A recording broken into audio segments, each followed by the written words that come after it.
Hello, everybody. Fascinating stuff in the Bachelor world here. It's Dave Neal, stand-up comic host of Bachelor Nation News. Recchia defending Zach Shallcross. We're going to get into this story. We just shared what Nick Viall and Jess Ambrose had to say regarding Zach's behavior, and we're going to kind of jump right back into this story as it keeps going. This is a very interesting one. Here's a TikTok where Greer empathizes with Zach. Have a listen. Really sorry that you have COVID. That sucks so much. I totally get it because I had COVID a while ago and it really interfered with my career and I'm trying to find love. So there it is. Yeah, she tried to empathize and he's like, no, love is more important than your things. We already got that. So here's what Recchia has to say. She said this after Monday night's episode: let's all be mindful and extend a little bit of compassion and grace towards the leads of the show. Very fascinating stuff. Wondering if Zach is extending compassion and grace to her when he continues to say that the person he fell in love with wasn't who he ended up or the person that he thought he was falling in love with turned out to be somebody different. He's been kind of calling her fraudulent in different ways, but of course, maybe the connection there is still strong. Either way, we're having a hard time justifying what Zach said or did. It's not the be-all, end-all. It's not the end of the world. I understand this is a story people are jumping on because it's the main thing happening midway through the season with nothing else going on. But Nick Viall actually said if he ever talks to Zach, he's going to ask him if he apologized. And I'd love to hear Zach talk to Nick. It almost feels like, and Nick mentioned his position of power, it almost feels like I said in the last video, that he's been indoctrinated in some sort of way about the journey, the path, and it's like, chill out, man. It's a reality dating show. Here's what Dr. Diane had to say. So Greer said, I get it, Zach. COVID stinks. I wish I was in sales and felt trapped too. Zach responds, Greer, you're not suggesting that my search for love is the same as sales, are you? So, of course, they had this back and forth, and he really hammered home the point. It was very strange. Greer felt horrible afterwards. And, of course, today she posted, we just covered the story. In the last video, she posted her response, women who care about their careers are hot. Now, here's what Dr. Diane Sturkowski has to say, longtime friend of the show, clinical psychologist. Do I have that right? And she's a family therapist. She knows this stuff. Here's what an expert has to say, because what do I know? Last night, of course, Monday night, was not Zach's finest moment in his Bachelor season. The interaction between Greer and Zach felt like it could have been omitted. While I'm sure there were parts of this convo we didn't see, to the followers, Greer was trying to say she could relate to Zach, and his correcting her felt a bit heavy-handed. And of course, Greer's not defending Zach on social media, so clearly she feels the same way to an extent. Greer was trying to say she could relate to Zach, and his correcting her felt a bit heavy-handed. Honestly, I'm torn because until now, I think Zach has been doing great with his no BS Bachelor attitude and not letting drama ruin the house. Yet, Zach not showing the right amount of empathy makes me pause. I try not to judge anyone based on their stress response in one situation, so let's look at more significant patterns. Seeing Zach cry talking to Jesse, he felt like his week was robbed. No doubt Zach is taking his journey seriously, and to some women, Zach has undoubtedly shown a lot of compassion and caring. Zach has shown composure to Katie, Brooklyn, Catherine, and Gabby. For other women like Brianna, Christina, Anastasia, and now Greer, he has been shorter with them, and the message is, I don't want drama and now comparisons. But I also imagine that Greer takes her career seriously too. To be fair, I like to show how else Zach could have handled the situation. Zach could have said, oh, Greer, you had COVID too? Yeah, then you know how much it stinks, and left it at that. As I said before in the last video, Zach literally wasted more of his precious energy trying to get the last word in rather than just say something nice and kind and move forward. The best I can hope for Zach is that he carefully watches his season and recognizes his tendency to want to get the last word. Sometimes it's an ego thing. We want to be right, so we correct people. Certainly, this is a pattern Zach can work on. Sometimes the best thing to remember is, do I want to be right or do I want to get along? Oh my gosh! Is that not the best advice to give couples? Do I want to be right or do I want to get along? Because if you really dig down and have to be right in every situation, someone in the relationship is going to develop bitterness and be upset and angry and, oh my gosh, why do you always have to win? You need to give the other person the benefit of the doubt. Zach did not do that here.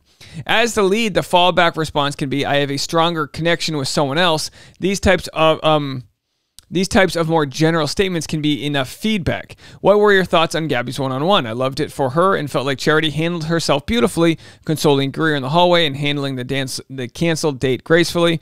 So yes, very interesting. Here's some comments. Zach reacted to Greer the way a lot of girls react to guys once they've gotten the ick. I don't know when it happened, but somewhere along the line, he lost interest in her. You could tell by his expression that he was put off by her from the beginning when she talked to it, staring at herself in the video chat. He took it to be shallow, self-infatuating thing, but I think she meant it as a nervous, I want to make sure I look my best for you thing. And the conversation went downhill from there because of those interpretations. Yeah, the fact that Zach couldn't laugh off the idea she wanted to see her little selfie cam. I mean, everyone does that. If a guy doesn't like you anymore, they're going to be more prone to misunderstanding you because they're already looking for an out or justification to back off and end things. And that's what I believe was happening. I think Zach has already decided she's not the one. The only reason he didn't send her home last night was because she was his first impression rose and he didn't want to dismiss her via Zoom chat like that. It was out of respect for her, which I actually admire. I don't know. Well, that's a stretch. But I think he's going to send her home once he sees the girls in person again, especially if she tries to talk about it or seek validation from him. At least that's my theory based on the previews. If Greer feels the same way I and a lot of people in Bachelor do, she's not going to let this go. It's not going to sit right with her, and she's going to want to address it in a way. And like other people have said, if this were a first date type of conversation, you probably would delete the other person's number. You probably wouldn't care to move forward with them. Here's what was said on my podcast with Your Mom and Dad pod, which you can go listen to the full thing. Let's go to the 4105 mark here. I'm gonna play a few different clips for you here, but further conversation about how that all went down. Have a listen. Because they must really, because it happened to Clayton too, where they really hammered in, this is about your love story. They're really trying to indoctrinate the lead. So we already shared that part, the indoctrination aspect here. You can watch that in the last video. Let's keep moving it on. She would, any guy in the world in any bar would give her the time of day and this and that. But Zach's like, yeah, it's not about that. And it's like, well, maybe he needs a lady who's willing to stand up for themselves. But is he going to just ditch them until he's left with, whoever? But I think what it comes down to is this. If he's over somebody, he treats them differently. And people have used that as an excuse for him, and no one's supported him more than I have. The whole idea of him being a boring bachelor, I'm like, whatever, let the lead be boring. The circus is around. It doesn't really matter. No one needs a super like. Is there ever like a crazy a data set pre-COVID brain, post-COVID brain, where he did the same thing with Rachel Recchia. I kind of saw Rachel the way I saw Claire Crowley, in that anxiety seemed to get the best of her. And I say anxiety because with Claire, I love Claire and I love everything she's done post-show to talk about mental health and all the other issues. But, the guys didn't jump up to kiss her right away or jump up to go on a date. And she kind of had this limbic system flare and all that. And it's like there's a bunch of strange men holding weird things in the background. And there's a heightened feeling there. So I respect that. With Rachel Recchia, there was kind of that same thing too. When the cameras were on, you could feel the stress on her. Yeah. And so when she had whatever happened with her in the fantasy suite with Zach, you kind of go, oh, Zach probably was over her. But now I'm going, it does take two to tango. Did Zach treat Rachel Recchia as coldly as he treated Anastasia and Greer and some of the other people? And if so, yeah. It was definitely one of those moments where my brain went right back to that fantasy suite, and you're like, was this what went down? What went down? God. There's an energy to me that's really interesting with him in this one, because like up until this point, he's been very like good, especially on the dates. He's like really he knows exactly what to say when they're like talking about heavy stuff, and he's got this great just kind of ability to connect quickly.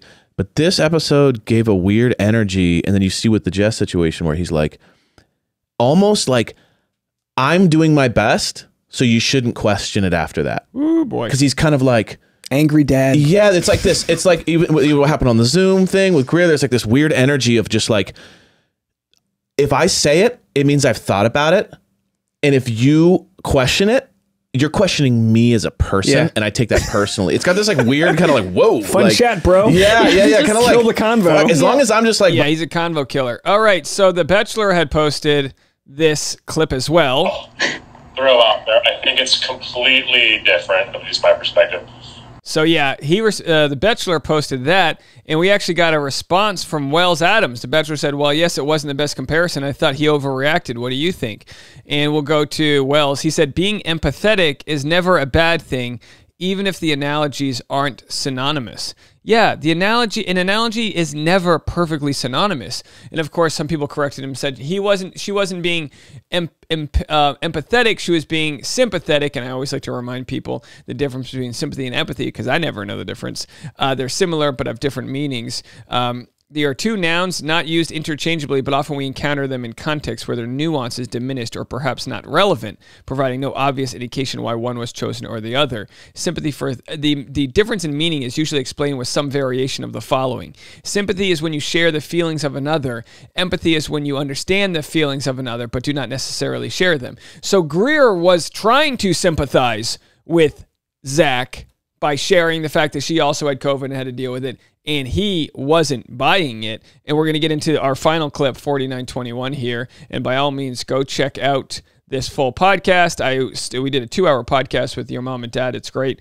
A lot of fun conversations, but here's our final clip. Going on them every time. They're like, oh, Zach is murdering conversations. Murdering them. No, I'm like, if I would have been Zach, literally the second if she said something that was like bothering me, I would have just literally laid down and been like, I'm going to take a nap right now. Just keep talking. I'm going to sleep. I'm going to sleep this off. Just the effort to be that. I mean, do we all want to be that truthful? We're all assholes if we're that truthful. True. That's the thing. And that was a little bit, we were talking about this last week, is that I've appreciated his honesty, but I will say if I was one of the women on his season, as much as I'd appreciate the honesty, I'd also be so nervous. And the question is, do we always say we appreciate someone's honesty, and maybe it gets rid of some of the other contestants quicker because he's like, you got to go.